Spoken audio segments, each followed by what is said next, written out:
Warning, incoming game over. Warning, incoming game over.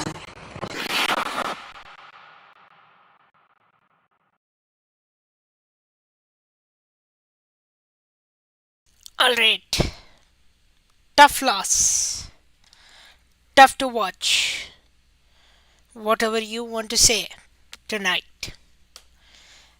Welcome to Game Over Network. I'm not happy as a Flames fan. I know some of you in the chat are not. Matsy totally understand that it's too depressing to watch, 100%. Fobo says it's crasher time. Lil Lozy Bird says 0 out of 6 on the power play, not going to get the job done. We'll talk about all that more in tonight's show. Bring your friends, bring your thoughts. As we do this, as the Flames swallow a 3-1 lead, let the Ducks hang around. They tie it at 3-3 and then defeat the Flames in overtime by a score of 4-3. All disappointing, I know. We expected better from the Flames. But it's almost elimination time, I would say. There is one more chance. Need a must win against the Minnesota Wild. Otherwise, you can say goodbye to the curtains of playoff push. We'll talk about the game specifics. We'll talk about the struggles they have had all season. And we'll take a look at the out of town scoreboard from tonight. To Matsy, to Phobos, and to Lilozy, welcome aboard. If you're watching, please do share this video, like, and subscribe. As always, we always appreciate the interaction. I'm just playing my YouTube in the background. Just give me 1 second. So that I can keep an eye on the chat on my phone as well. My iPad is about to die, like the Flames are about to die, so bear with me. We might have to do some impromptu talking as well. So bring your questions, bring your chats as well. So let's begin. The Flames, of course, had a slow start into this game, and they didn't open the scoring until the second period, where Michael Backlund, kudos to him. Michael Backlund tips in a shot from Hanley and Weegar, makes it 1-0. And then things got better for the Flames in the third period, but it did not. We'll talk about all that. But before that, Hyperdrive Hockey. Shift into Hyperdrive Hockey and get ready to have some fun with a news source for all the biggest stories in hockey, bringing a unique style of broadcasting and commentary with a Quebecois flavor. Hyperdrive Hockey combines top-tier hockey analysis, big stories, pop culture, and a damn fun atmosphere that will drive debate, make you think, and more. Join Max Van Hoot, Daphne Malabau, and Kevin Lemaire every Monday and Thursday for a fill in the hockey world. Watch on YouTube and the GameOverNetwork.com, or subscribe to our Spotify, Amazon, or our website as well at the GameOverNetwork.com. So my thoughts will be discombobulated. That's how I am feeling. Hopefully you're. So the Wild won 8-7. I feel like it was meant to be tonight. A bad omen. Yeah, Wild won 8-7. Sharks scored 7 goals. And apparently somehow the Flames can't. The Flames have decent roster players. Morgan Frost got injured twice. I don't think he returned. So we'll see what the replacement is for him later on. But a tough outing for the Flames, especially if they came this close to making it to the playoffs. Of course, the math weren't pretty, but they still had the chance. And then they gobble up and just get the 1 point tonight. From what I've heard, if the Flames lose in any form, so whether that's overtime, shootout, or a regulation loss against the Minnesota Wild on Friday, you can kiss goodbye to the playoff season for the postseason push. Congratulations to Minnesota Wild and St. Louis Blues if they make it through. But the Flames have to must win, must win. We have been saying this last week, and probably we are gonna add one more must this time around. Must win. So let's quickly recap for those who weren't able to watch the game how it went. I heard there was bit of regional restrictions with Sportsnet as well. So if you weren't able to watch, so the first period, no scoring. There was a call that maybe came back our way, a penalty call. It was a high stake on Gudas, the captain of Anaheim Ducks. Officials were confused. It was originally that went off the stick of Klapka, but they called Kadri to the box. That was a penalty call. They called it a double minor. Then Sportsnet went into a break, and then they came back, said they're reversing the penalty, no penalty at all, because it was a follow-through play. And you can say we aborted that one. The Flames had a better start compared to in San Jose. They put the shots in, but the score remains 0-0, scoreless. That was about the first period. Another slow flying in start. The Ducks had some chances, but Dustin Wolf was there. I wonder now, who do you want to start against the Minnesota Wild? The Flames might put in Dustin Wolf considering it's a home game. They want Dustin Wolf to start. But now I'm thinking if Dan Vladar is the right option to go to. Let me know your thoughts in the chat. I think Dan Vladar should get the start against the Minnesota Wild. Conrad says there may not be a worse team in sports than to be a fan of the Flames. Conrad, I get you. If you want me to talk about cricket a little bit, Royal Challengers Bangalore. That's one of my team. And they have been frustrating like the Flames as well past couple of years. And now I am experiencing hockey worseness as a fan. 4 goals for Eriksson, 2 from Kaprizov, including the OT winner. You can say definitely the Wild are in messing around. They make us hope again, and before finding out the most painful and humiliating loss ever. Indeed. And against the Anaheim Ducks that you just beat last week, essentially, by a massive score of 4-1 in overtime, you come out and do this performance. Not acceptable. It's always we choose the wrong team to cheer for. And certainly it's tough. When you talk about the players, you feel that aura in them. You know they can do it. But somehow we definitely now need that elite center that everybody's talking about. We already have a franchise goalie. Dustin Wolf tried his best today. We'll talk about Zane Perek and Adar Suniev soon, when it's the right time to get them in. All that more on Game Over Network here soon. For the second period of the game, we are sticking to game specifics yet once again. That Frost hit onto Uyghur. Uyghur hit him. Frost went to the tunnel once, came back, played, and then went to the tunnel again after a hit from behind. And I don't think he returned to the game, at least I didn't notice. Frost has been so great for us. He scored a couple important goals. He has been winning face-off for us. We'll see how much his absence will affect the team on Friday. We'll talk about maybe potential call-up situation, but I don't want to assume anything. Hopefully he's back soon. I'm gonna give you guys a bit of a joke or a humorous thing. I'm gonna give you a new hotline or helpline number, 050 or 060. Flames went 0 out of 6 against the Anaheim Ducks on the power play. Keep that number handy.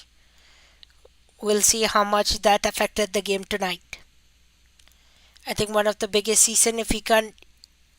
point of the season, if we can score at least one or two, even maybe three on the power play, make it half and half. They usually score every other power play. If you couldn't do it tonight against one of the worst teams in the NHL that you eliminated last week, they are about to eliminate you soon. How comical is that? And as Conrad said, peak frustration as a Flames fan. Trevor Zegras gives the Ducks a bit of life, ties it at 1-1, assisted by Oliver Shillington. Ducks got some life, and then Sharangovich gets the lead at 13:44. Joel Farabee and Hanley, the assist, both Joels. Sharangovich has been playing great as of late, especially after getting that goal from Edmonton. He knows the importance of scoring, and he turns up late in the season. And a Farabee point, you can say he has been snake bitten recently, and seeing him get a point, but he has been underwhelming this season. I wouldn't argue with you, but it has been frustrating to see him. I mean, you can say he's coming from a new coaching system. That's, of course, from John Tortorella. But, man oh man, Farabee has been snake bitten. Alright, now I thought the game was put in the bed by the Flames. Mac Coronato gets the double goal lead at the 15:80 mark, so around 2 minutes ish apart, assisted by Backlund and Coleman.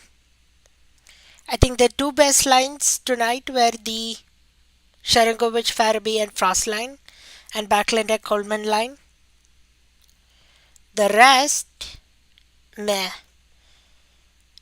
Huberdeau Kadri and Klapka mistakenly got the ice call. He wasn't as noticeable tonight. Huberdeau has gone dry of late. Kadri, he performs here and there, but gone dry. And then that fourth line, Lomberg, Roenick, and Pospisil did nothing at all. And then all of a sudden, you have Flames taking foot off the gas. Ducks scored 2 goals in 9 seconds. That's after the Coronato goal. Vatrano, assisted by Zellweger and Strome. And then 9 seconds after, Gauthier, Carlson and Killon. Embarrassing to say. Probably an understatement to say embarrassing. Awful. Negative.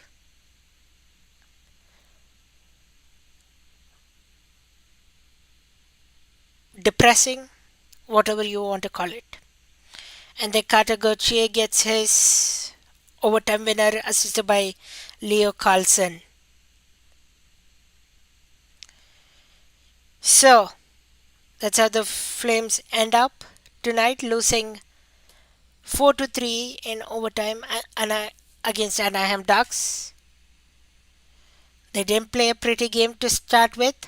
They opened the scoring though, and then they lose it down. I thought if they would get at least a couple power play goals, then right they're off the races, but they left it too late. And they became unfocused too.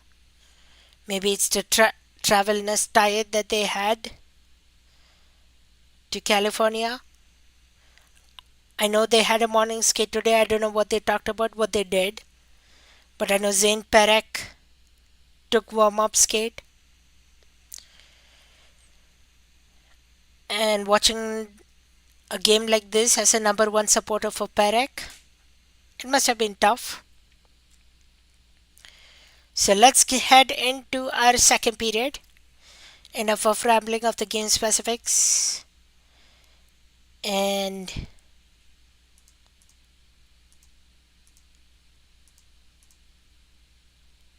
all that. So, do we want to talk about the fixes of playoffs? That's what I had way before. I kind of planned my show earlier. I talked about what are the fixes for playoffs. Margin of error lowered. It has lowered even now. And right time to play pair against Sunier. So let's talk about that. If you have any thoughts to share, if you have any points, feel free to put it in the chat. It's always open to you. But before that, looking for ways to upstart a media company, employing over 30 young journalists like me and Conrad in the chat right now. If you have a few spare bucks kicking around, you can head to our Patreon page at the patreon.com/the Game Over Network. There you will find multiple tiers featuring rewards and goodies for helping us grow. There is extra access, exclusive looks behind the scene, and Discord benefits, much discounts, opportunities to give us feedback, and you can join us for special shows live where you can and interact with us as we launch more ways to improve your experience. If you're not able to spare a few spare dollars, we have a free tier available so you don't miss out. If you really want to help us, make sure you click like, subscribe on our YouTube channel and rate us 5 stars on your podcast app and share our work on social media of your choice. That's Blue Sky, Twitter, LinkedIn, TikTok, wherever you can find us. Alright, let's do this. So, the fixes I want them to fix in case there is a playoff run. Like I said, it's now drastically lowered. They need a must win against Minnesota Wild on Friday.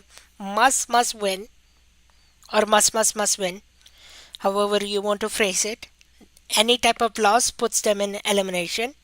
We saw the Vancouver Canucks already got eliminated today, so be lucky that way. It was the Canucks that were forefront for majority of the Wild. Now it's the Minnesota Wild and the St. Louis Blues. I'm just going to quickly take a look at the Edmonton Oilers and St. Louis Blues game quickly. So Edmonton Oilers win that one. So there is a chance of hope on that front too. But again, must win, like I said. They'll keep the saying throughout the entire rest of the post-game show. So, power play. I want them to enter the zone as fast as they can. I want them to dynamically move the puck. And I want them to shoot the puck. That has been the most difficult thing the Flames couldn't do this season, shooting. They somehow overpass it. They somehow turn over the puck. And that has costed games. We saw that tonight. 0 out of 6 on the power play. Once again, the hotline number, helpline number, 060. That was terrible to see. I don't appreciate it. Starting in a game, they open the scoring today, but many games they come back from behind. I don't know how much sustainable that's going to be for the rest of the postseason if they go into postseason. Especially against the Wild you saw today. Joel Eriksson-Ek coming in and scoring 4 goals like Lil Uzi Burt mentioned. We can't let that happen.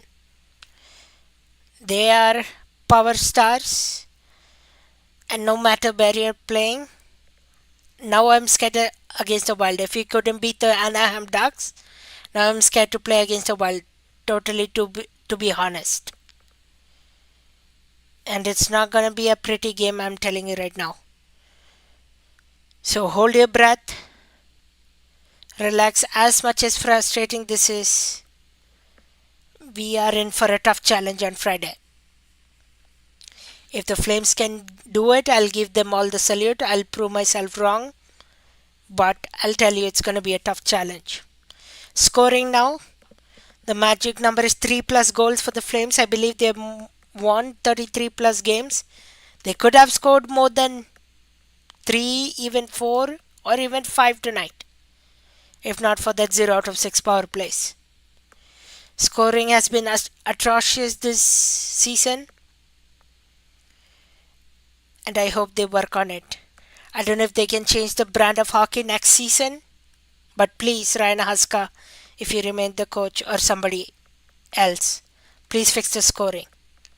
You can play defensive hockey, that's great, but it doesn't work all the time. You saw multiple different errors by Kevin Ball today. You saw defensive breakdowns leading 3-3 and then 4-3 in overtime. Please change the brand of hockey you play. If that means I have to write a letter to the Flames management, I will. Because I don't think playing defensive brand of hockey is the right way. Alright, let's talk about the two prospects that are with the team right now. Zane Perek. He had a beautiful interview on Sportsnet today. So go check it out on Sportsnet TV. I would say let him get some more reps with the team. So he was with the team in Anaheim this morning. Let him play a couple reps. Then I believe they might fly back tonight or tomorrow, whatever the case. Whenever they're back, let him continue to skate. I wouldn't put him against the Wild, just because how tough that team can play. I'll give him a try on the game against San Jose Sharks on Sunday. I plan to go to that game. Hopefully he's in by then. If not, I'm okay with it as well. Don't ruin his confidence. He can always come back next season, training camp. There is a lot of opportunity for that young man. But I don't think right now, especially with what stake is involved, I wouldn't ruin the chemistry. But I know there has been a lot of chatter on social media. Let me know what your thoughts are on Zane Perek. Do you want him to get some games as early as on Friday? Or would you wait until Sunday or until they're officially eliminated? On the other hand, Adar Suniev, same thing. It will all depend upon when they are eliminated. So you could see him as early as Sunday against the Sharks if the game against Wild doesn't go our way. Or you could wait him until next season. So Zane Perek and Adar Suniev, the two prospects with the team that are hanging around. Now in terms of Morgan Frost, now they'll need to find a centerman anyway. I'm guessing. I really don't want to see Sharankovich at a center position with the success he's been having. So either I would try Pospisil at a center position, or I would try calling up someone from the AHL Wranglers on basis of an emergency call-up. We'll see on the Morgan Frost situation. We'll wait for an official announcement. I don't want to speculate anything. But if that's the case, we'll do that.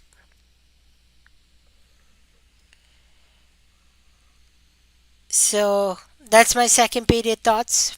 My fixes for the playoffs, if that comes true. And then Zane Perek and Adar Suniev are the topics. Alright, let's head into the final portion of the show and mix it in with the Out of Town scoreboard, and we'll hit the chat line right now. We'll do all that together in one segment. If you're enjoying this show so far, you probably want more of this, right? Well, make sure you hit the like button on this video, click subscribe on our channel, and make sure you check the notification bell so you are alerted when we go live. And if you're listening to our podcast, please give us a 5-star rating or even write a review. We really appreciate it. If you really like us, make sure you follow on our social media platforms. You can find us at the Game Over Network on Blue Sky, TikTok, Twitter, and more platforms. Or you can always follow us personally as well. I am at CGY_Anand. Conrad is mainly on Blue Sky. Go follow him. You can also find us at the GameOverNetwork.com, where you can sign up for our upcoming newsletter. We are working on that and much more fun. Okay. Now let's take a look at the Out of Town scoreboard. What now it means for the Flames and what is at stake. So the Edmonton Oilers winning today. they jump up to 95. I think around 94 will be the magic number to clinch a wild card spot by the looks of it. Minnesota Wild have overlapped St. Louis Blues. So Minnesota Wild in the wild card position 1, St. Louis Blues in wild card position 2, and Calgary Flames right behind at 88 points. So a win against Minnesota Wild will get them to 90. And then they have Sharks left, that's a must win. And then they have against the Los Angeles Kings and the Vegas Golden Knights. Fobo says this is going to be a very painful bubble season again. Yeah, we'll see how it's going to be. The teams that's eliminated already are the Vancouver Canucks, Utah Hockey Club, Anaheim Ducks, Seattle Kraken, Nashville Predators, Chicago Blackhawks, and San Jose Sharks. Those are the teams that eliminated. I want to now take a look at the schedules for each of these teams we are holding Truth and Beyond. So the Flames don't play tomorrow. They get a day off. Tomorrow, the only team... So the Ducks play back-to-back tomorrow. So that's not going to go well for them. And then on Friday, the Minnesota Wild is at Flames. So we need to win that. Must win. On Saturday... So the St. Louis Blues don't play again Saturday against the Seattle Kraken. We'll see what the Blues do. They'll keep their all-important players because they're still fighting for the wild card spot. And then the Minnesota Wild is at Vancouver Canucks. So we hope Vancouver Canucks can do something like they did against the Dallas Stars. Because if you didn't see that game yesterday, Dallas Stars, I believe, had a 4-2 lead or something like that. Or even a 5-2 lead. And then they scored 3 goals in the last minute to come back and tie it. And then won in overtime. So you hope for a Vancouver Canucks. So Minnesota Wild lose on Friday. And then they're on a back-to-back in Vancouver. You hope that they lose that one too. Then we could have a chance. Once again, not pretty. And then the Flames take on the San Jose Sharks on Sunday. Must win. Can't let a game like this happen. And of course, you know the Sharks can score 7 goals. You saw that tonight against the Minnesota Wild. It's possible. But Sharks just couldn't complete the comeback. The leads were not safe at all.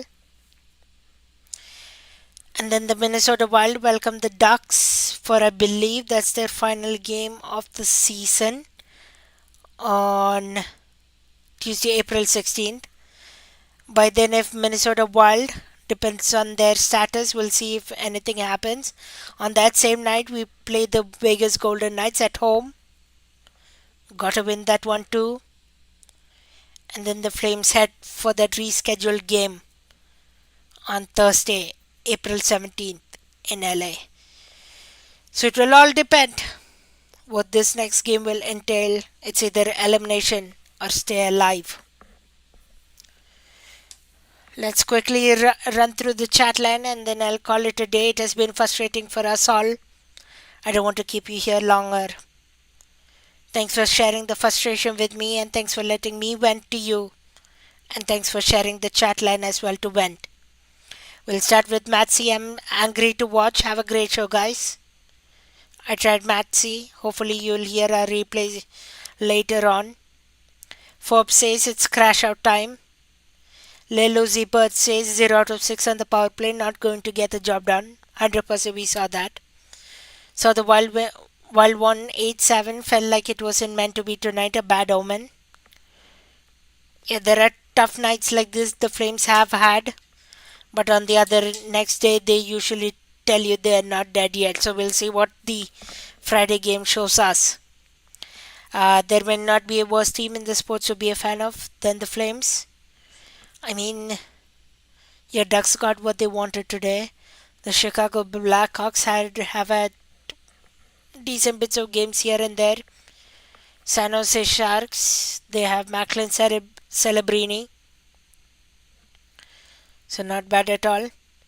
We can't even score. Pretty much intact. 4 goals for Eriksson Ek, 2 from Kaprizov, including the OT winner. You can definitely say the Wild are messing around. They definitely are not. They make us hope again and again before finding the most painful and humiliating ways to lose. Conrad, thanks for hanging out on the chat. Thanks for spending the Wednesday evening now. And then this is going to be a very painful bubble season again. Alright, that's the chat line so far. I'll stick around for a couple more minutes to see if anything else. I could be wrong, but I'm pretty sure the number for the Flames is 3. 3 points gained by the Wild or 3 points lost by the Flames will be eliminated officially. That's correct, Lil. Pat Steinberg just tweeted out that maybe around 20 minutes ago. Indeed, the magic number is 3. So the Flames will need to win in some shape or form and then take it game by game. But that game by game is a narrow stretch. Thanks for pointing that out. So 3 is the magic number. Must win on Friday. Until then, as a nervous Flames fan, we all wait. Thanks for tuning into Game Over Calgary tonight. On behalf of Conrad, Lil, Uzibert, Phobos, and Matsy. Have a good night. Thanks for watching Game Over Calgary. Up next will be me and Conrad, most likely, on Friday against the Minnesota Wild. We'll break it all down. Either you'll see happy faces on us, or you'll see sad faces. It's either the one or the or. That's all we can do. If you're watching the chat right now, come prepared maybe. Think about some good points, some bad points, some awards you can give to players. We might have to do that as early as Friday. We'll think about it. But depressing. But at least the same time, we never knew the Flames would play meaningful games in April. So whichever side of that you're a Flames fan of, I wish you good luck. And we'll see what happens on Friday. Until then, have a good night. Have a great rest of your week. If you are not able to tune in on Friday, depending on what it is, have a great weekend as well. And we'll talk to you all soon. Take it easy. Have a good night.